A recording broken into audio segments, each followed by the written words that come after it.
দুজন ছাত্রের বয়সের অনুপাত 3:2।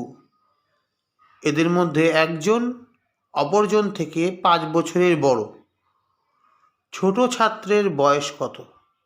দেখুন, এই ধরনের অঙ্কগুলোয় আমরা চটপট একটা নতুন কৌশল অবলম্বন করে অঙ্কটা সলভ করব। কিভাবে করব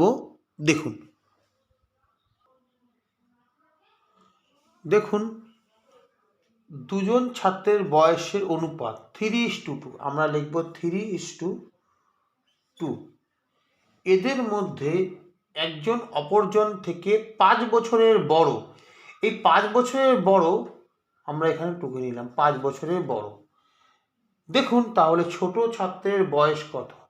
দেখুন এদের অনুপাত 3:2, কিন্তু এদের মধ্যে ব্যবধান দেখুন 1। তাহলে 1 যদি 5 হয় তাহলে আমরা উত্তরটা বের করতে পারবো। 1 যদি 5 হয় তাহলে 3 কত? 3 গুণ 5 2 গুণ 5। তাহলে 5 3 5 15, 5 2 10। তাহলে ছোট ছেলের বয়স 10, বড় ছেলের বয়স 15। যেইভাবে হোক আমরা উত্তরটা সাজিয়ে নিতে পারবো, বড় ছেলের হোক অথবা ছোট ছেলের হোক। এইভাবে উত্তরটা মিলে গেল। তাহলে ছোট ছেলের বয়স 10। দেখুন সি উত্তরটা মিলে গেল। দেখুন 35 লিটার একটি মিশ্রণে দুধ আর জলের অনুপাত আছে 5:2। যদি এই অনুপাতে 5 লিটার আর দুধ মেশানো হয় তবে নতুন অনুপাত কি হবে? চটজলদি আমরা অঙ্কটা টুকে নেব। দেখুন 35 লিটার মিশ্রণ আছে এবং দুধ আর জলের অনুপাত আছে 5:2। তাহলে মোট অনুপাত 7। 7 দিয়ে আমরা 35কে ভাগ করব।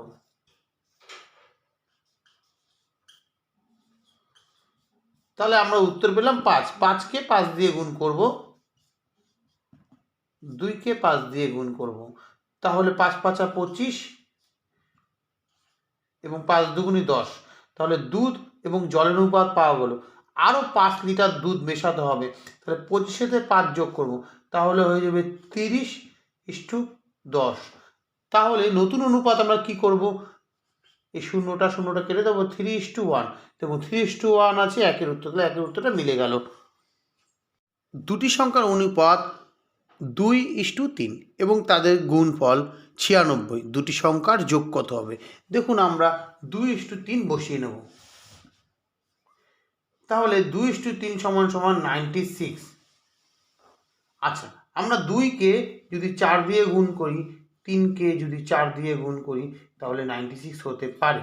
দেখুন 4 2 8, 3 4 12, 8 12 96 হলো। সংখ্যাটা 96 হতে পারে।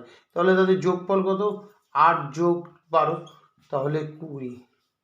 তাহলে উত্তরটা হলো 20। 2 উত্তর মিলে গেল।